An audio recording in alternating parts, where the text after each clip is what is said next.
Hello friends, welcome to my YouTube channel. आज 16 मई का current affair आपके सामने लेके आया हूँ। यहाँ बहुत कम शब्दों में अधिक से अधिक जानकारी आपको मिलेगी। अगर यदि आप हमारे चैनल पे नए हैं तो चैनल को सब्सक्राइब कर लें, बेल आइकन को दबा लें। तो चलिए शुरू करते हैं। हमारा पहला क्वेश्चन कुछ इस तरह से है, माई बुक माई फ्रेंड अभियान की शुरुआत निम्न में से किसने की है? इसका आंसर हो जाएगा ऑप्शन नंबर बी, MHRD। याद रखिएगा, माई बुक माई फ्रेंड अभियान की शुरुआत किसने की है? MHRD। आइए व्याख्या जानते हैं इसके बारे में। व्याख्या हमारे पास कुछ इस तरह से है, केंद्रीय मानव संसाधन विकास मंत्री, ध्यान रखिएगा, केंद्रीय मानव संसाधन विकास मंत्री रमेश पोखरियाल निशंक ने माई बुक माई फ्रेंड नामक एक नया अभियान शुरू किया है। समझ रहे हैं ना, रमेश पोखरियाल ने शुरू किया है क्या? माई बुक माई फ्रेंड नामक एक नया अभियान। अब आइए, विश्व पुस्तक दिवस के अवसर पर सोशल मीडिया पर माई बुक माई फ्रेंड अभियान शुरू किया गया है। कब किया गया था इसको? तो विश्व पुस्तक दिवस के अवसर पर वित्त मंत्री ने पुस्तकों के महत्व के बारे में बताते हुए सभी छात्रों से लॉकडाउन के दौरान पाठ्यक्रम की पुस्तकों के अलावा, समझिएगा, पाठ्यक्रम के पुस्तकों के अलावा अपनी मनपसंद किताबें पढ़ने का भी आग्रह किया है। समझ रहे हैं ना, पाठ्यक्रम के पुस्तकों के अलावा अपनी मनपसंद किताबें पढ़ने का भी आग्रह किया है। इसके अलावा उन्होंने छात्रों से सोशल मीडिया पर माई बुक माई फ्रेंड के जरिए उस पुस्तक को साझा करने की भी अपील की जिसे वो इस समय पढ़ रहे हैं। मतलब कि जो भी उनके पाठ्यक्रम में पुस्तक है उसके अलावा वो जो भी पुस्तक पढ़ने में उनको अच्छा लगता है उसको सोशल मीडिया पर साझा करने की भी अपील की है। आइए हमारा नेक्स्ट क्वेश्चन कुछ क्या है देख लेते हैं। हाल ही में उषा गांगुली ने, ध्यान सुनिएगा, हाल ही में उषा गांगुली का निधन हो गया। वे कौन थी? उसका आंसर हो जाएगा ऑप्शन नंबर ए, निर्देशक। कौन थी वो? निर्देशक। आइए व्याख्या जानते हैं इसके बारे में। देश की जानी मानी रंगमंच निर्देशक उषा गांगुली की कोलकाता में निधन हो गया। कहाँ निधन हो गया? कोलकाता में निधन हो गया। उनकी उम्र 75 वर्ष थी। महाभोज, होली, रुदाली, कोर्ट मार्शल जैसे नाटकों के लिए उषा हमेशा याद रखी जाएगी। समझ रहे हैं ना, क्या था उनका? महाभोज, होली, रुदाली, कोर्ट मार्शल जैसे नाटकों के लिए उनका हमेशा याद रखा जाएगी। वही उषा का पहला नाटक मिट्टी की गाड़ी थी। क्या थी? मिट्टी की गाड़ी था। आगे बढ़ते हैं। काशीनाथ सिंह के उपन्यास पर आधारित उनका बहुचर्चित नाटक काशी का 80 बहुत चर्चित रहा। पूरे देश में इसका मंचन हुआ। नेक्स्ट क्वेश्चन जानते हैं। नेक्स्ट क्वेश्चन है कि जम्मू कश्मीर के किस जिले को, ध्यान सुनिएगा, जम्मू कश्मीर के किस जिले को सबसे पहले कोरोना मुक्त घोषित किया गया है? उसका आंसर हो जाएगा ऑप्शन नंबर ए, पुलवामा। ठीक है, जम्मू कश्मीर के किस जिले को सबसे पहले कोरोना मुक्त घोषित किया गया है? पुलवामा। आइए इसके बारे में जानते हैं व्याख्या। पुलवामा जम्मू कश्मीर का पहला कोरोना मुक्त जिला बन गया है। जम्मू कश्मीर का पहला कोरोना मुक्त कौन बन गया है जिला? पुलवामा। क्या बन गया है? पुलवामा। हाल ही में गोवा पहला और मणिपुर दूसरा आधिकारिक रूप से कोरोना मुक्त राज्य बने थे। जम्मू कश्मीर के उपराज्यपाल गिरीश चंद्र मुर्मू हैं। ध्यान सुनिएगा, जम्मू कश्मीर के उपराज्यपाल कौन है? गिरीश चंद्र मुर्मू। ठीक है ना। नेक्स्ट क्वेश्चन जानते हैं। अंतर्राष्ट्रीय शतरंज महासंघ ICF के ऑनलाइन नेशंस कप में भारत की ओर से कौन खेलेंगे? ध्यान सुनिएगा, अंतर्राष्ट्रीय शतरंज महासंघ ICF के ऑनलाइन नेशंस कप में भारत की ओर से कौन खेलेंगे? इसका आंसर हो जाएगा option number A, Viswanathan Anand. क्या हो जाएगा? विश्वनाथन आनंद।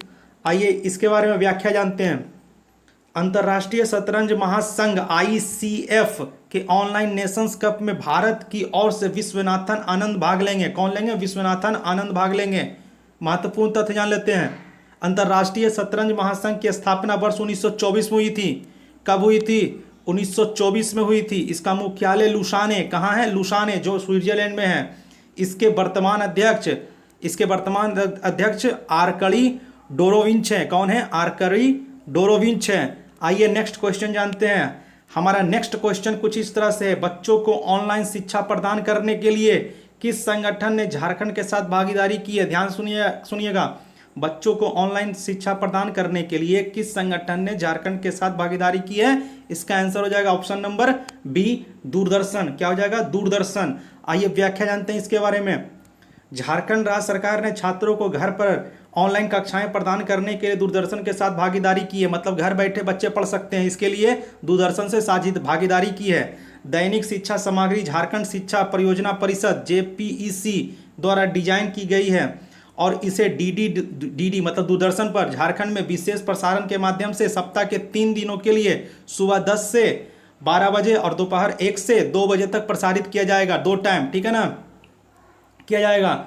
कक्षाएं 11 मई से 10 जून 2020 तक आयोजित की जाएगी और प्रतिक्रिया के आधार पर इसे बढ़ाया जाएगा। अगर बढ़िया रिस्पॉन्स आया तो और इसे बढ़ाया जाएगा। यह कार्यक्रम कक्षा 1 से कक्षा 12 तक के लगभग 42 लाख छात्रों को सीमित डिजिटल संसाधनों तक पहुंच प्रदान करेगा। ठीक है, नेक्स्ट क्वेश्चन की तरफ बढ़ते हैं। हमारा नेक्स्ट क्वेश्चन है कि सीबीएसई के नए अध्यक्ष के रूप में किसे नियुक्त किया गया है। सीबीएसई के नए अध्यक्ष किसे नियुक्त किया गया है? इसका आंसर हो जाएगा option number C, Manoj Ahuja. क्या नाम है इनका? मनोज आहूजा। आइए इनके बारे में थोड़ा कुछ पढ़ते हैं। व्याख्या। भारतीय प्रशासनिक सेवा आईएएस के वरिष्ठ अधिकारी मनोज आहूजा को सीबीएसई का नया अध्यक्ष नियुक्त किया गया है। ठीक है, मनोज आहूजा जो थे वो क्या थे? पहले आईएएस अधिकारी थे। आइए इनके बारे में और पढ़ते हैं। वो भारतीय प्रशासनिक सेवा आईएएस अनीता करवाल की जगह लेंगे। ठीक है, वह वर्तमान में लाल बहादुर शास्त्री राष्ट्रीय प्रशासन अकादमी मसूरी के विशेष निदेशक थे। ठीक है, मनोज आहूजा उड़ीसा कैडर के 1990 बैच के वो आईएएस अधिकारी हैं। आइए नेक्स्ट क्वेश्चन हमारा 7 नंबर क्या है? किस कंपनी ने, ध्यान सुनिएगा, किस कंपनी ने भारत की पहली PPE kit seam sealing machine विकसित की है? पहली PPE kit seam sealing machine विकसित की है। इसका आंसर हो जाएगा option number D, Mac Power CNC. Mac Power CNC. आइए व्याख्या जानते हैं इसके बारे में।